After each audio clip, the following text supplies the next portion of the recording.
Ancient and Medieval Indian Political Thought BA program and BA political science honours semester third का chapter first. आज के इस video में मैं ये पूरा चैप्टर एक्सप्लेन करने वाला हूँ। इस पूरी वीडियो को एंड तक जरूर देखना ताकि कोई भी टॉपिक आपसे मिस ना हो जाए। मैं मनीष वर्मा, आप सभी का स्वागत है हमारे चैनल पे। सबसे पहले हम एक नजर अपने सिलेबस पर डाल लेते हैं कि आपको पढ़ना क्या है इस पूरे सिलेबस में। इस सिलेबस में टोटल 11 चैप्टर्स दिए गए हैं और 11 चैप्टर्स में जो सबसे पहला चैप्टर है वो है भारतीय राजनीतिक चिंतन की नींव, यानी कि foundations of Indian political thought. हम ये पढ़ेंगे इसमें कि इंडियन यानी कि भारतीय राजनीतिक चिंतन की शुरुआत कब और कैसे हुई और इसका मतलब क्या होता है, इसका ओरिजिन कैसे हुआ। एंड इसमें दो क्वेश्चन बनते हैं कि sources of Indian political thought, Bharat के राजनीतिक चिंतन के बारे में हमें पता कहां से चलता है, वो कौन कौन से सोर्सेस हैं, एंड इंडियन पॉलिटिकल थॉट के मेन फीचर्स कौन कौन से हैं, यानी कि इसकी क्या विशेषताएं हैं। ये हमारा फर्स्ट चैप्टर है, इसमें से एक क्वेश्चन आना कंपलसरी है। एंड इसके बाद है मनु महाराज, यानी कि मनु की मनुस्मृति। एंड इसके बाद है बृहस्पति। बृहस्पति के अंदर दिया गया है राज्य व्यवस्था, यानी कि state system and inter state relations, जो कि चैप्टर थर्ड में है। एंड इसके बाद है शुक्रनीति। कौटिल्य वाले चैप्टर में पढ़ेंगे थ्योरी ऑफ स्टेट, यानी कि स्टेट के ऊपर जो कौटिल्य के विचार है। एंड इसके बाद अगानसूत, तिरुवल्लुर, बसवन्ना, आदि Shankaracharya and Kabir and Guru Nanak ji. And इसके बाद है अबुल फजल। ये सारे एक विचारक हैं जिन्होंने चिंतन किया है, अपने विचार दिए हैं, और इनके ही विचार इंडियन पॉलिटिकल थॉट में एंशिएंट यानी कि प्राचीन काल में, मिडिएवल यानी कि मध्य काल में पढ़े जाएंगे। और इन्होंने क्या दिया है अपने विचार, इनके बारे में हम चर्चा करेंगे। सबसे पहले हम ये जानते हैं कि हमने अपनी कन्वेंस के लिए पूरे हिस्ट्री को 3 पार्ट्स में डिवाइड किया हुआ है। सबसे पहला है एंशिएंट, जिसको प्राचीन कहा जाता है। प्राचीन का मतलब होता है पुराना, बहुत पुराना। ये इतना पुराना है जिसमें हम इंडस वैली सिविलाइजेशन से पहले के काल को भी पढ़ते हैं। बट इंडस वैली सिविलाइजेशन यानी कि जब हड़प्पा सभ्यता हुआ, एंड इसके बाद जब वैदिक एज आया, मौर्य एम्पायर, अशोक का, इसके बाद गुप्ता काल, कई सारे ऐसे डायनेस्टी है जिन्होंने रूल किया। ये है हमारा एंशिएंट टाइम, जब हम राजाओं महाराजाओं के बारे में हम पढ़ेंगे। और इसी टाइम पे कई ऐसे महान लोग हुए जैसे कौटिल्य, जिन्होंने अपने थॉट्स दिए अपनी बुक अर्थशास्त्र के अंदर। तो ऐसा ही एक नहीं अनेक ऐसे पॉलिटिकल थिंकर्स हुए जिन्होंने अपने थॉट्स दिए हैं, और उनके ही थॉट्स को हम पूरे इस सिलेबस में पढ़ने वाले हैं। तो ये हो गया हमारा एंशिएंट। एंशिएंट के बाद आता है मिडिएवल, यानी कि मध्यकालीन भारत। और मध्यकालीन भारत में कई सारे लोग हुए जिन्होंने अपने समाज और राज्य पे विचार दिए, जैसे कबीर का नाम, गुरु नानक जी का नाम आता है इसमें। एंड इसके बाद है मॉडर्न, जब अंग्रेज भारत में आए। तो मॉडर्न के बारे में नहीं पढ़ना, इस पूरे सिलेबस में हमें एंशिएंट और मिडिएवल, प्राचीन और मध्यकाल के दौरान जिन्होंने अपने व्यूज दिए हैं, अपने थॉट्स दिए हैं, हम उनकी चर्चा करने वाले हैं। तो फर्स्ट चैप्टर का नाम है भारतीय राजनीतिक चिंतन के विकास, विशेषताएं और जानने के स्रोत। यही है आपका फर्स्ट चैप्टर। और फर्स्ट चैप्टर से जो आपके एग्जाम में क्वेश्चन आता है वो भी सेम यही आता है कि भारतीय राजनीतिक चिंतन के विकास, विशेषता एंड जानने के स्रोत की चर्चा कीजिए। इंडियन पॉलिटिकल थॉट का डेवलपमेंट, कैरेक्टरिस्टिक्स यानी कि features and sources of Indian political thought के बारे में आपको बताना है। तो ये हमारा फर्स्ट चैप्टर है, यही फर्स्ट क्वेश्चन भी आता है। मेरा काम होता है आपको टॉपिक इस तरीके से समझा देना ताकि एग्जाम में आपको कुछ रट के जाने की जरूरत ना पड़े, आपको चीजें समझ में आ जाए और आप आंसर बनाकर भी लिख पाओ। सबसे पहले आपको यह समझना होगा चिंतन का मतलब क्या होता है। चिंतन का मतलब होता है सोचना, विचार करना, गहरी डीपली डिस्कशन करना। और जब हम कोई चीज सोचते हैं, विचार करते हैं, तो जाहिर सी बात है कि हम किसी पर्टिकुलर प्रॉब्लम्स पे उसका सॉल्यूशन बता रहे होते हैं। तो लोगों ने अलग अलग टाइम पे अपने विचार दिए हैं समाज यानी कि सोसाइटी के ऊपर, स्टेट के ऊपर, लोगों के राइट्स के ऊपर, रिलीजन के ऊपर, एंड स्टेट और पीपल यानी कि राजा और प्रजा के बीच में क्या संबंध है, कैसे रिलेशन होने चाहिए, इन सब के ऊपर। तो इन्हीं लोगों से बनता है हमारा इंडियन पॉलिटिकल थॉट, जिनके थॉट्स हम पढ़ेंगे। और इनके थॉट्स के बारे में हमारे जो प्राचीन ग्रंथ है वो हमारी हेल्प करते हैं जानने में, जैसे वेद हो गए, पुराण हो गए, उपनिषद हो गए, रामायण, महाभारत, ऐसे एक नहीं अनेक शास्त्र हैं जो हमें इनकी जानकारी देते हैं। और इसमें सिर्फ कुछ ही लोग नहीं है, इसमें पूरे भारत से अनेक लोग शामिल हैं। चाहे आप नोट्स की बात करोगे तो वेद व्यास हो गए, महावीर जी हो गए, महात्मा बुद्ध जी हो गए, चाणक्य, आर्यभट्ट हो गए, रामदास स्वामी जी हो गए, एंड आदि शंकराचार्य जी हो गए। ऐसे अनेक लोगों ने अपने थॉट्स दिए हैं। तो इंडियन पॉलिटिकल थॉट्स के अंदर, या इंडियन पॉलिटिकल थॉट का मतलब ही होता है ऐसे लोगों के विचार पढ़ना जिन्होंने समाज की समस्याओं का अध्ययन किया। तो इसलिए एक ये चिंतक कहलाते हैं। चिंतक मतलब जो किसी भी प्रॉब्लम को लेकर चिंतित होगा, सोसाइटी के अंदर उसको ये प्रॉब्लम ठीक नहीं लग रही और वो इसमें चेंज करना चाहता है, जैसे महावीर स्वामी जी, महात्मा बुद्ध जी ने ब्राह्मणवाद यानी जो ब्राह्मणों की जो सर्वोच्चता थी और जातिवाद का जो भेदभाव था, इसकी आलोचना करके, इसकी कमियों को सुधार करके इन्होंने बौद्ध धर्म और जैन धर्म लेकर आए। तो कहीं ना कहीं जब ये सुधार लाना चाहते हैं तो ये चिंतक कहलाते हैं। तो ये सारे वो चिंतक है जिन्होंने समाज की प्रॉब्लम, सोसाइटी की प्रॉब्लम्स पे चिंतन किया, अपने विचार दिए, और इन्हीं के विचार को हम पढ़ते हैं पॉलिटिकल थॉट्स के अंदर। और यह सिलसिला भारत में कुछ सालों से नहीं बल्कि हजारों सालों से चलता आ रहा था, और इनके विचारों की वजह से ही भारत को एक टाइम पे विश्व गुरु कहा जाता था। बट दुख होता है इस बात को सोचकर कि वेस्टर्न कंट्रीज के जो भी थिंकर्स रहे, जैसे प्लेटो का नाम सुना होगा आपने। प्लेटो ने स्टेट पे, आइडियल राजा पे, यानी कि एक राजा कैसा होना चाहिए, एक स्टेट कैसा होना चाहिए, इन सब पे उन्होंने थॉट्स दिए हैं अपने। एरिस्टोटल का नाम आपने सुना, एरिस्टोटल को पॉलिटिकल का फादर कहा जाता है। इसने भी अपने व्यूज दिए। Machiavelli, Rousseau, Hobbes, John Locke, James Mill, Herbert Spencer, David Easton, आप इन सबका नाम सुनोगे आगे आने वाले सेमेस्टर्स के अंदर। ये सभी वेस्टर्न पॉलिटिकल थिंकर्स हैं जो कि ब्रिटेन, अमेरिका, कनाडा, जर्मनी, इन सब से बिलोंग करते हैं। इन्होंने क्या कहा कि भारत या जो भी विकासशील देश है, इनके लोगों के अंदर ऐसी क्षमता ही नहीं है जो ये अपने विचार दे और ये कुछ चेंज कर दे। इनके विचार, जो इनके थॉट्स है, ये बहुत कॉमन है, ये बहुत जनरली थॉट्स हैं इनके।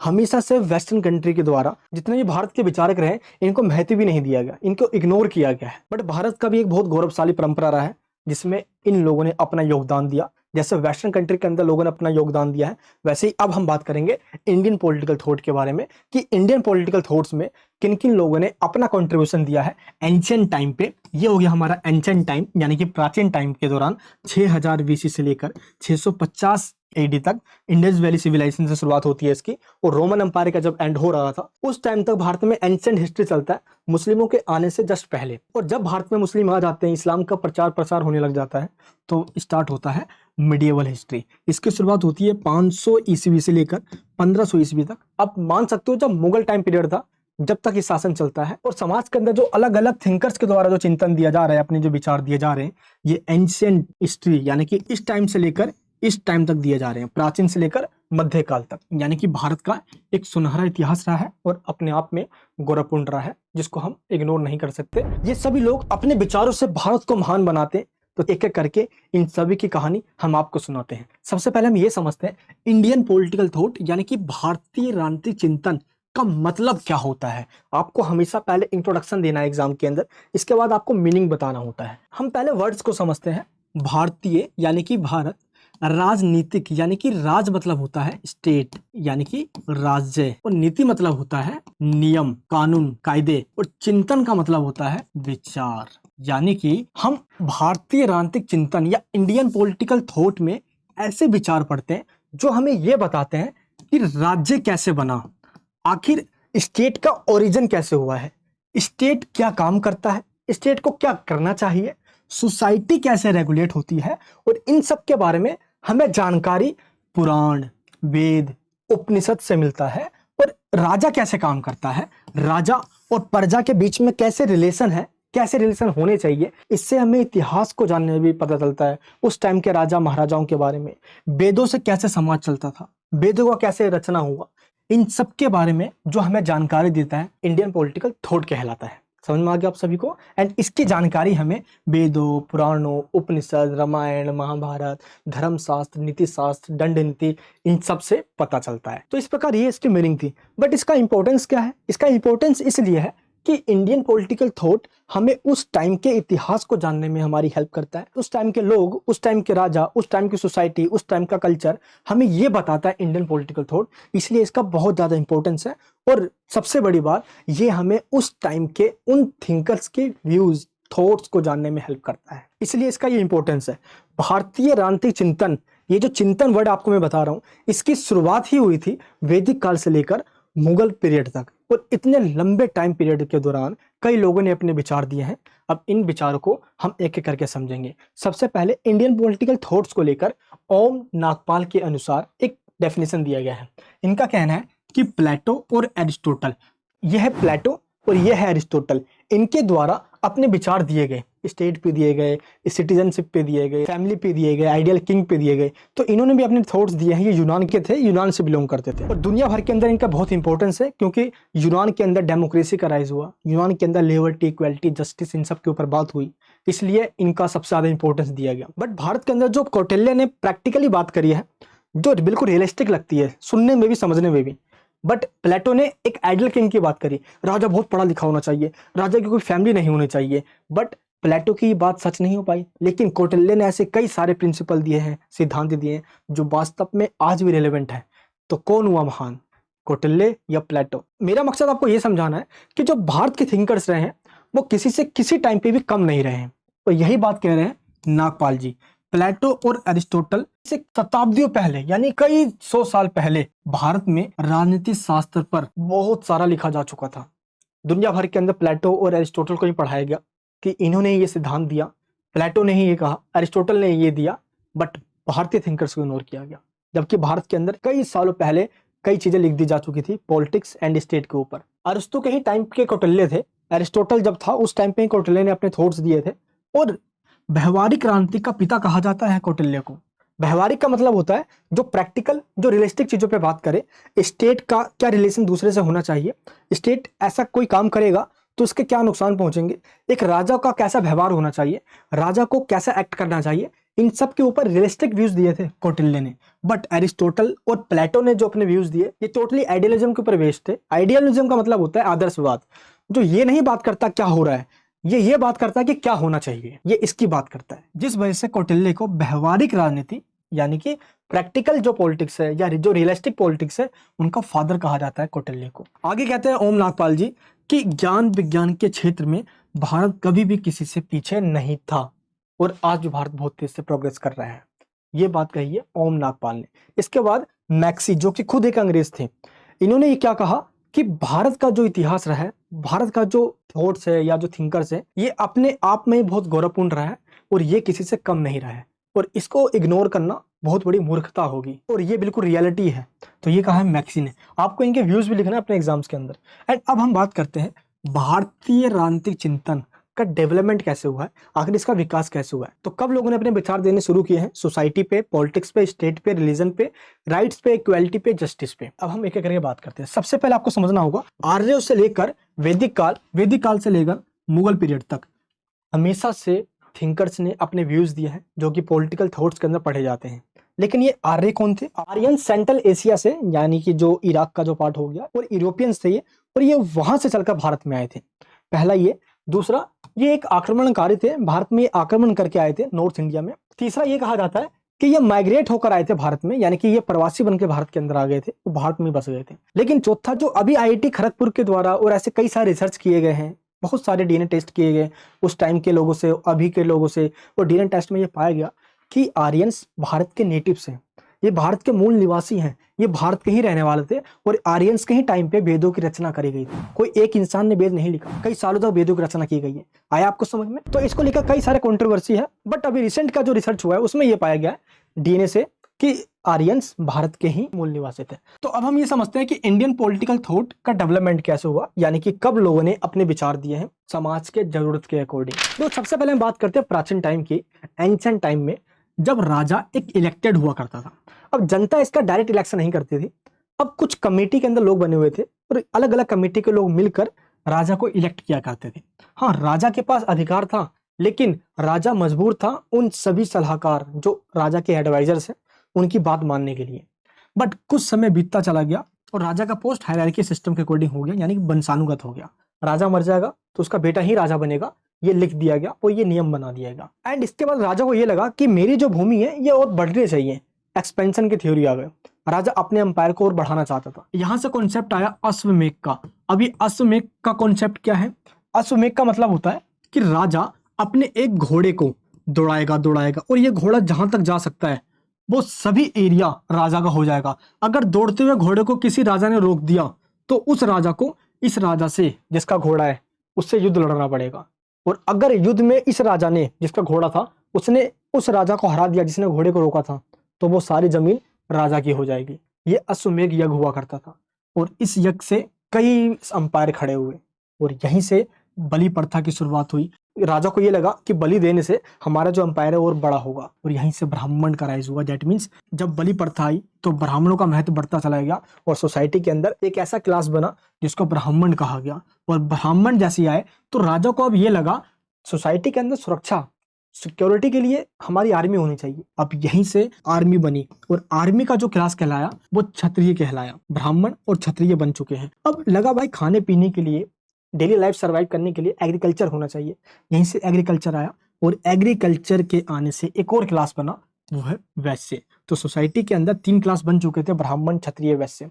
और जो इन तीनों में रहने लायक नहीं थे उनको शूद्र में डाल दिया गया, जिनका काम था इन तीनों की सेवा करना। इस तरीके से फर्स्ट पॉइंट में आपको यही बताना है किस तरीके से सोसाइटी 4 भागों में डिवाइड हो गई।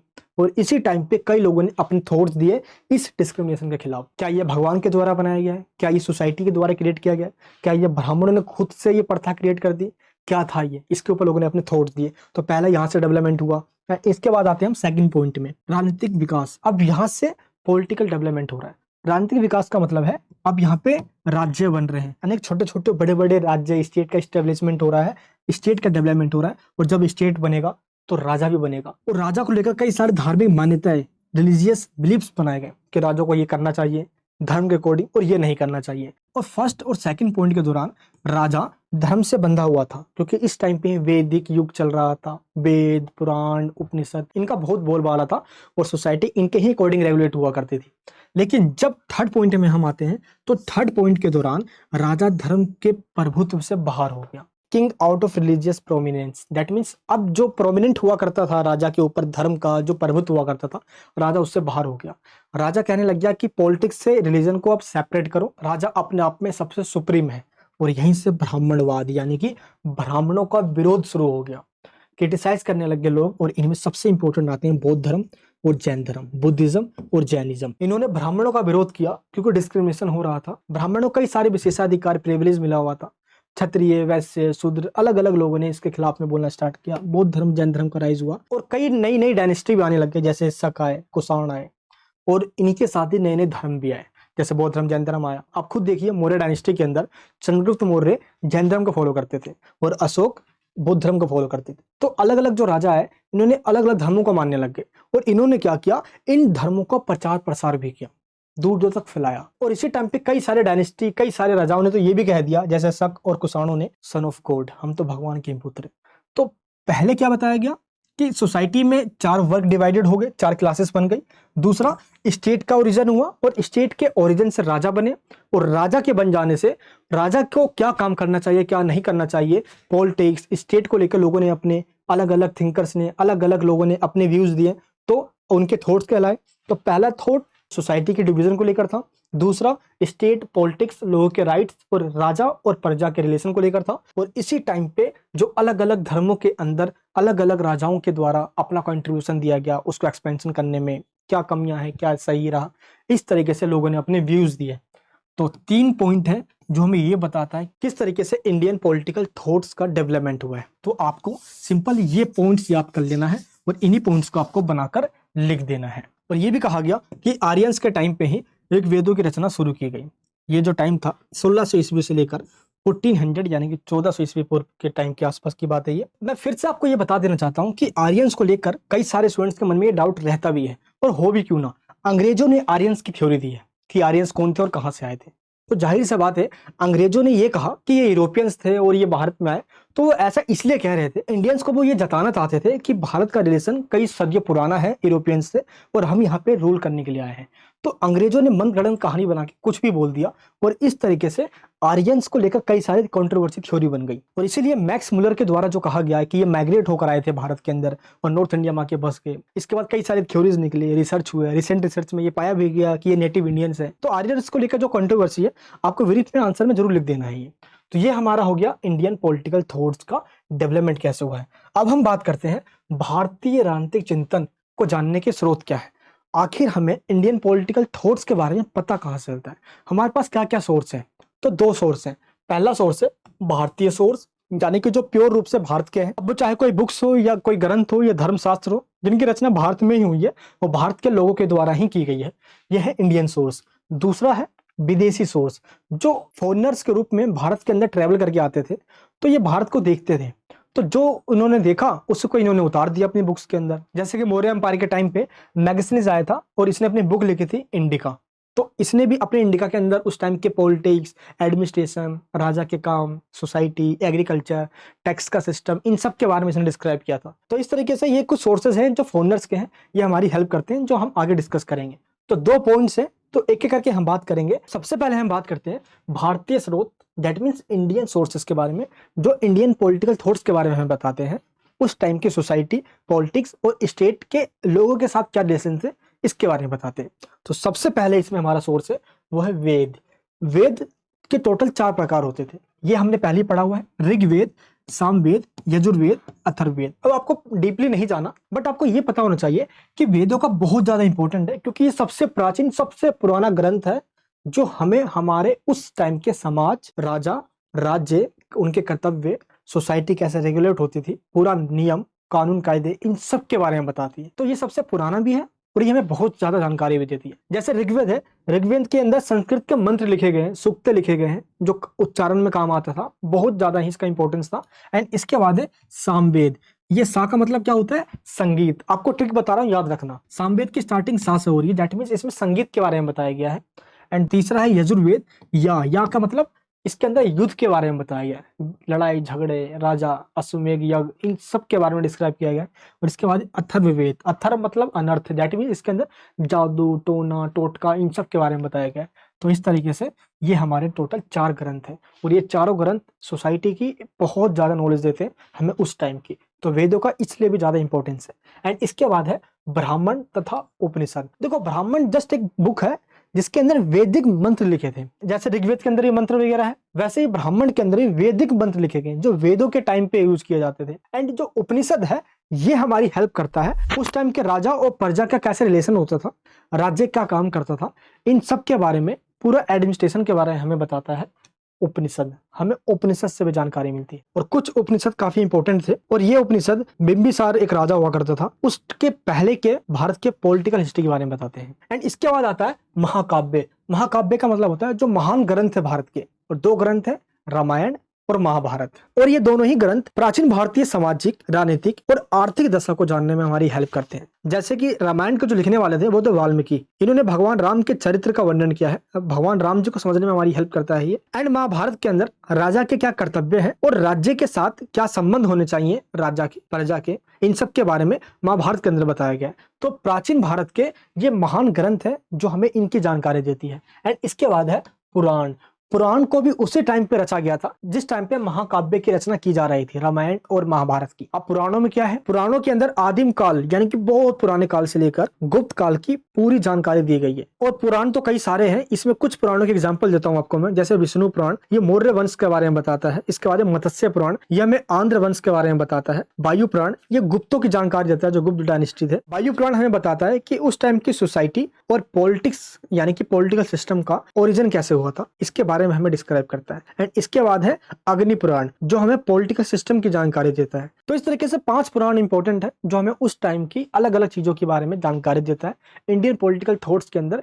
ये हमारा कुछ रिलेवेंट सोर्सेज है। एंड इसके बाद है स्मृतियां। अब स्मृतियां भी इंपॉर्टेंट है। स्मृतियां का मतलब होता है यादें, हमारी जो मेमोरीज हैं, हम उन यादों को अपनी बुक्स में लिख देते हैं। और ऐसे ही कुछ यादें हैं, जैसे कि मनु की मनुस्मृति हो गई, ये ऐतिहासिक दृष्टि से बहुत ज्यादा इंपॉर्टेंस होते हैं। ऐसा क्यों? क्योंकि इसके अंदर चारों वर्णों को डिस्क्राइब किया गया है, राजा के कर्तव्य बताए गए हैं, राजा गलती करके कैसे प्रायश्चित करता है, कैसे हार मानता है, इन सबको बताया गया है। समाज के नियम बताए गए हैं मनुस्मृति के अंदर, समाज के अंदर किसका क्या कर्तव्य होगा, चंडालों के बारे में बताया गया है, महिलाओं के बारे में बताया गया है मनुस्मृति के अंदर। ऐसे ही विष्णु स्मृति भी है, नारद जी का भी है, बृहस्पति जी का भी है। तो ऐसे ही कई सारे प्रसिद्ध स्मृतियां हैं जो हमें अलग अलग चीजों की जानकारी देती है। एंड इसके बाद है जैन साहित्य और बौद्ध साहित्य। अगर हम जैन साहित्य की बात करें तो महावीर स्वामी से लेकर मौर्य काल तक की जो जानकारी देता है वो है जैन साहित्य। जैसे जैन साहित्य को प्राकृत भाषा में लिखा गया था, और उस टाइम पे प्राकृत भाषा आम लोगों की भाषा हुआ करती थी, आम लोग बोलचाल में इसको यूज किया करते थे। और जैन साहित्य में जो सबसे फेमस है वह मच्छंद्र के द्वारा लिखी गई परिशिष्ट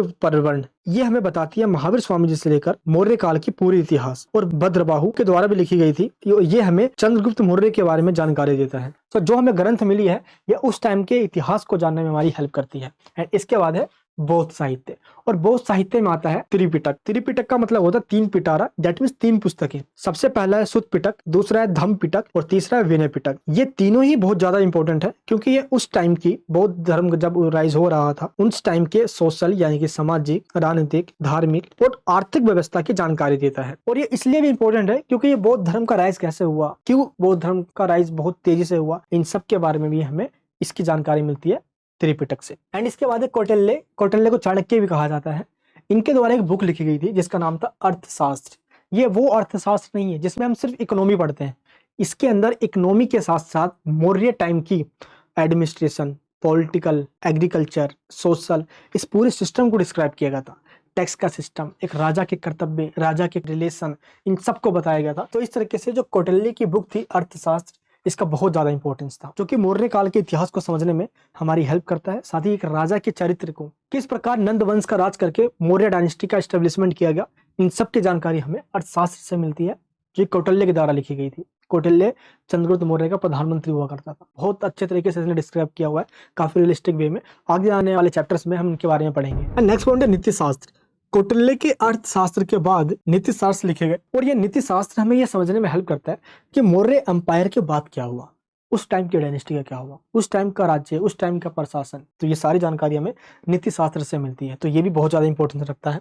एंड इसके बाद है अन्य ऐतिहासिक स्रोत, that means other historical sources. Other historical resources में सबसे पहले कलहण का नाम आता है जो कि कश्मीर के थे। इन्होंने एक बुक लिखी थी राजत रंगनी। ये हमें 12th सेंचुरी के टाइम पे कश्मीर का क्या इतिहास था इसके बारे में बताता है। दूसरा है बाणभट्ट के द्वारा हर्ष चरित लिखा गया था और ये हमें बताता है जो राजा हर्ष थे उसके टाइम का शासन कैसा था, क्या क्या उन्होंने काम किए, ये हमें जानकारी देता है हर्ष चरित जो कि बाणभट्ट के द्वारा लिखा गया था। एंड इसके बाद चंद्रवरदाई के द्वारा लिखा गया था पृथ्वीराज रासो, जो कि हमें पृथ्वीराज के टाइम के सामाजिक, राजनीतिक और उस टाइम के सोशल व्यवस्था को समझने में हेल्प करता है। तो इस तरीके से ये कुछ इंडियन सोर्सेज है। एंड इसके बाद आते हैं विदेशी सोर्सेज, यानी कि ऐसे विदेशी फॉरेनर्स जो भारत में आए और इन्होंने कुछ बुक्स वगैरह लिखी है। सबसे पहले हम बात करते हैं रोम और ग्रीस से, जिसको ग्रीक कहा जाता है और हिंदी में इसको यूनान कहा जाता है। तो यहाँ से कई लोग, कई ट्रैवलर्स भारत के अंदर आए थे। सबसे पहले बात करते हैं हम सिकंदर से जो पहले आए थे, उनमें किनका नाम आता है, स्काइलैक्स का नाम आता है, हेरोडोटस का नाम आता है और हिसियस का नाम आता है। ये सिकंदर से पहले भारत आए थे और सिकंदर के साथ जो भारत आए थे उनका नाम था निकियस और ओनिस्क्रेटिस। ये सिकंदर के साथ भारत में आए थे। तो सिकंदर के टाइम पे भारत का पूरा वर्णन इन्होंने अपनी बुक्स के अंदर किया है। एंड इसके बाद जो सिकंदर के बाद भारत में आया, ये सबसे ज्यादा इंपॉर्टेंट रहा। क्यों? क्योंकि चंद्रगुप्त मौर्य के दरबार में ये राजदूत बनकर आया था और इस टाइम पे मैगस्थनीज ने अपनी एक बुक भी लिखी थी और उस बुक का नाम था इंडिका। इंडिका बुक के अंदर इसने मौर्य एम्पायर का पूरा हिस्ट्री बता डाला, इकोनॉमी से लेकर पॉलिटिकल, सोशल से लेकर जस्टिस, एग्रीकल्चर से लेकर पूरा फाइनेंशियल सिस्टम इसने पूरा डिस्क्राइब कर डाला अपनी इस इंडिका बुक के अंदर। एंड इसके बाद फाहियान हो गया, ह्वेनसांग हो गया, ये चीनी यात्री थे जो कि बौद्ध धर्म को लेकर एंड भारत के education system, Takshashila, Nalanda and society को समझने के लिए चीन से आए थे फाहियान और ह्वेनसांग। तो ये दोनों हैं जिन्होंने उस टाइम पे भारत में जो देखा, जो समझा, आंखों देखा, इन्होंने अपनी बुक्स के अंदर लिख दिया। तो इनसे भी हमें भारत की जानकारी मिलती है उस टाइम की, जो कि पॉलिटिकल थॉट्स के अंदर हमारी हेल्प करती है। एंड मिडिएवल इंडिया के टाइम पे अल बरूनी के द्वारा भी एक बुक लिखी गई थी तहकीक-ए-हिंद। ये अल बरूनी है और इसने जो बुक लिखी ये है किताब-ए-उल-हिंद और ये हमें मिडिएवल इंडिया के बारे में बताता है। और इसी के साथ मुगल टाइम पे अबुल फजल के द्वारा जो बुक्स वगैरह लिखी गई, जैसे कि आईने अकबरी हो गया, तो ये भी हमें मुगल पीरियड के सारी जानकारी देते। तो कहीं ना कहीं कई सारे बुक्स हैं, कई सारे सोर्सेज हैं जिसके द्वारा हमें इंडियन पॉलिटिकल थॉट्स को जानने में हेल्प मिलती है कि उस टाइम पे राजनीति को लेकर लोगों के अंदर क्या क्या थॉट्स हुआ करते थे, लोगों के क्या क्या विचार हुआ करते थे। यही है इंडियन पॉलिटिकल थॉट्स, राजनीतिक थॉट्स, लोगों के राजनीतिक विचार, that is called Indian political thoughts. समझ में आ गया आप सभी को? एंड ऐसे भी कई सारे सोर्सेज हैं जो कहीं लिखे तो नहीं गए बट बनाए जरूर गए थे। और ये जो बने हुए सोर्सेज हैं, कई सोर्सेज आज तक अवेलेबल हैं, हमारे नेशनल म्यूजियम के अंदर भी रखे हुए हैं। जैसे आर्कियोलॉजिकल कई सारे मोन्यूमेंट्स हैं, इंस्क्रिप्शंस, अभिलेख हैं जो कि दीवारों पे खुदवाए जाते थे, एंड मुद्राएं हैं, एंड कई सारे कॉइन्स मिले हैं हमें, स्मारक बने हुए मिले हैं हमें, मूर्तियां बनी हुई मिली है हमें, स्तूप मिले हैं, जैसे महात्मा बुद्ध जी का स्तूप हो गया। तो हमें ये उस टाइम की जानकारी देते हैं।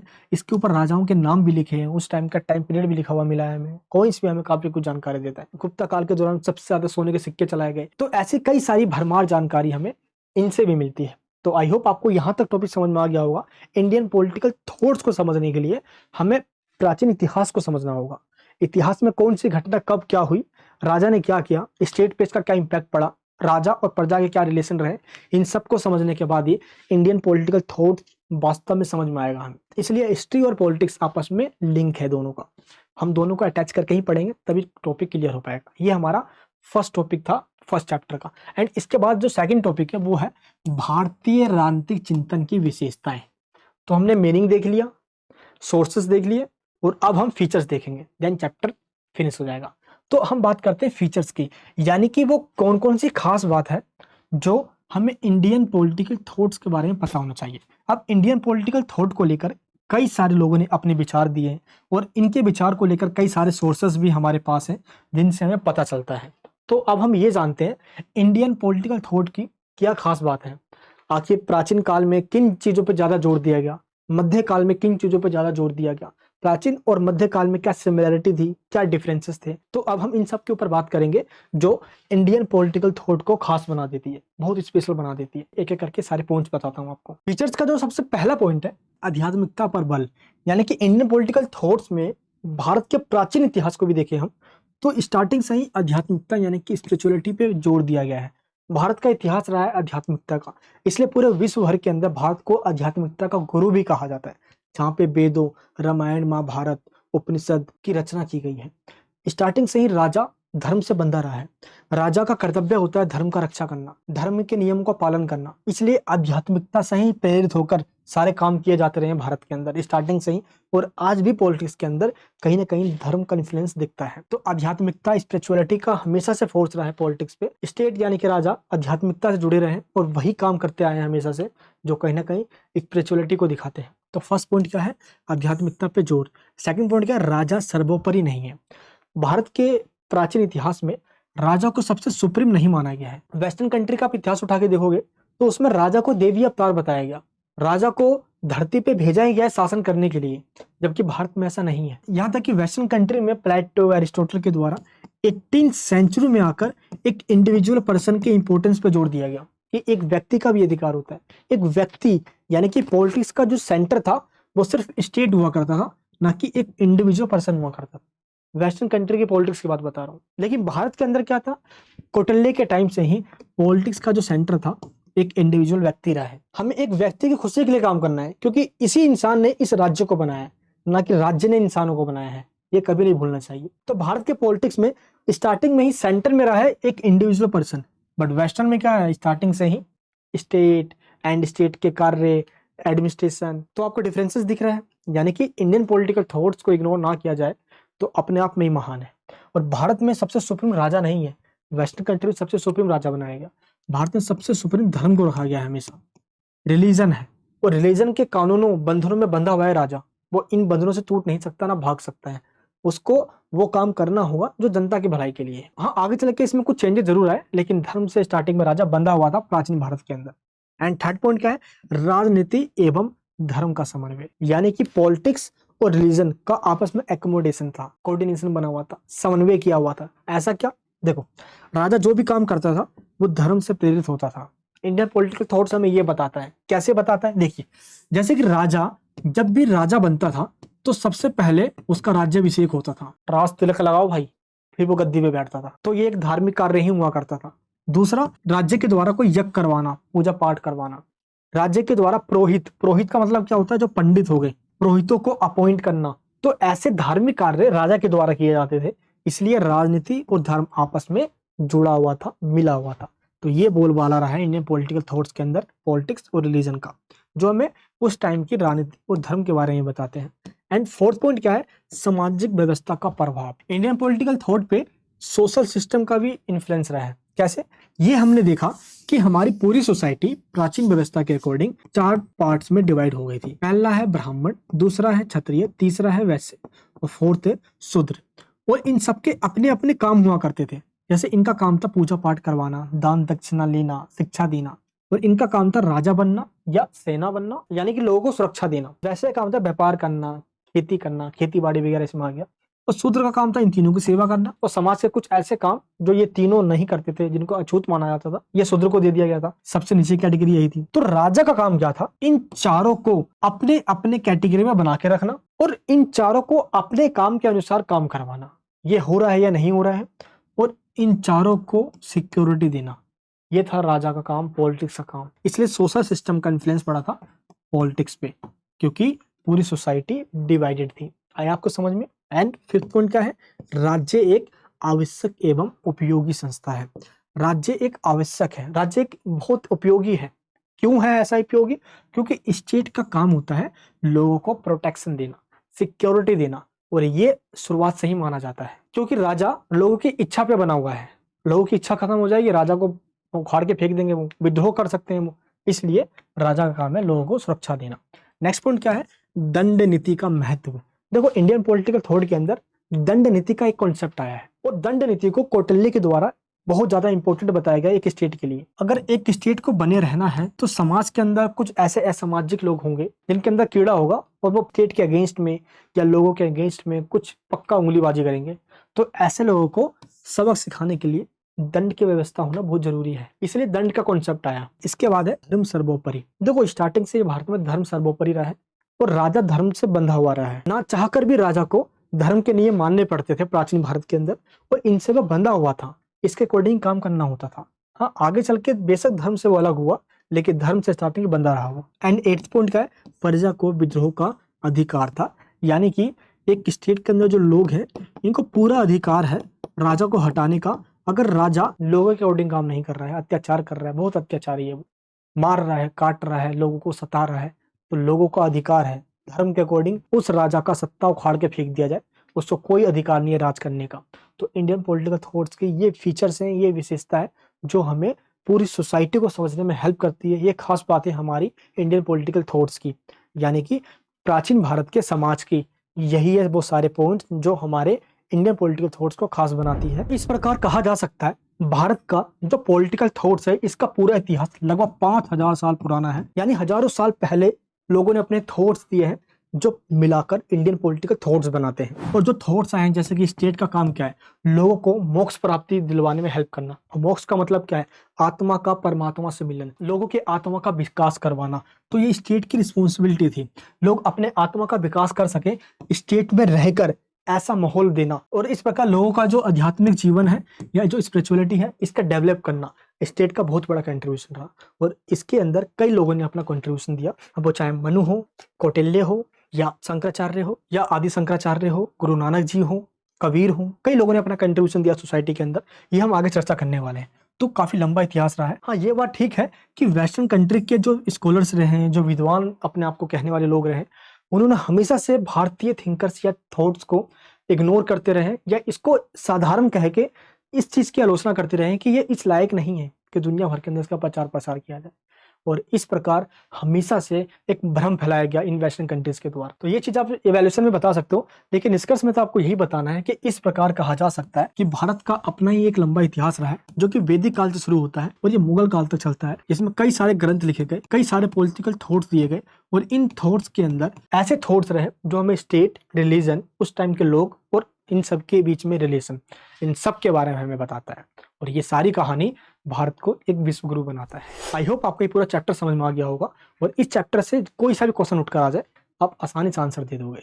इस चैप्टर की जो स्लाइड्स है मैंने आपको अपने टेलीग्राम चैनल में दे दिया है, व्हाट्सएप ग्रुप में भी दे दिया है। अगर आप ज्वाइन नहीं हुए तो प्लीज ज्वाइन हो जाना। टेलीग्राम ग्रुप का लिंक नीचे डिस्क्रिप्शन बॉक्स के अंदर है। एक बार इस वीडियो को देख लेने के बाद अगर आपने हमारे नोट्स को रीड कर डाला, लाइव झिंगा लाला, नोट्स के अंदर टू द पॉइंट्स में सभी आंसर को मैंने अपने वर्ड्स में लिख दिया है, मजा आ जाएगा समझकर, पढ़कर।